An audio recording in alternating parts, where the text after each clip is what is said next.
Some breaking news before we wrap up this hour is the Trump administration officially banning U.S. citizens from traveling to North Korea following the detention and the death of Otto Warmbier.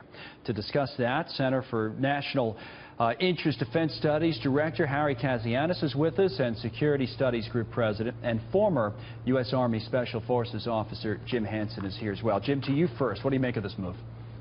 Well, I think they just dashed the hopes of thousands of college students who are planning on going to Pyongyang for Christmas break for their starvation festival. What about Dennis Rodman?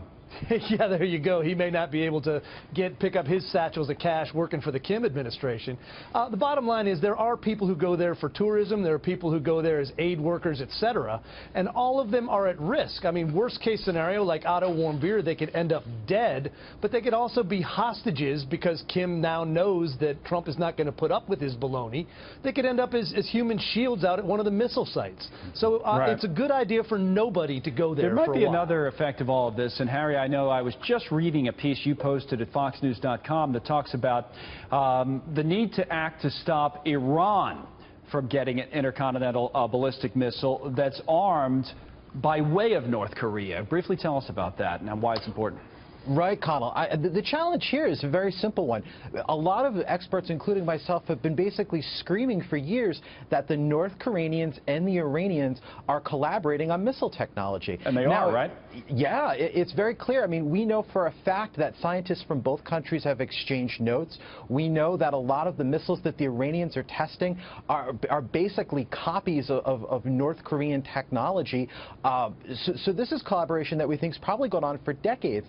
And it isn't out of the question if the North Koreans get desperate, if they lose a lot of hard currency from all these sanctions, right. Who knows? They might sell them the sanctions. plans. I thought it was weird. Real quick to you, Jim, on this, and maybe Harry gets a chance too before we wrap up. There's a story out that the North Korean economy, believe it or not, even though they're sanctioned, like crazy, that the North Korean economy actually performed well, last quarter, better than South Korea. The numbers could be nonsense, I don't know, but Jim? Yeah, I'm not buying it. And I think what they do is they will put that out as propaganda. Probably, yeah. They survive on Chinese charity and occasionally saber rattling to shake down the rest of us. But they're not doing well, and we should put more pressure on them. Is that fair, to Harry, make sure that they're not doing well, real quick? No, Connell, there's no way in heck that their economy is doing well. They're a poverty-stricken economy. Their economy is 1/3 the size of Ethiopia. So no, they're not doing well. The sanctions are hurting. 1/3 the size of Ethiopia. We'll leave that as our perspective of the evening. Harry, good stuff, and nice piece on foxnews.com. Appreciate you coming on with us this evening. Jim as well. Thank you very much, sir.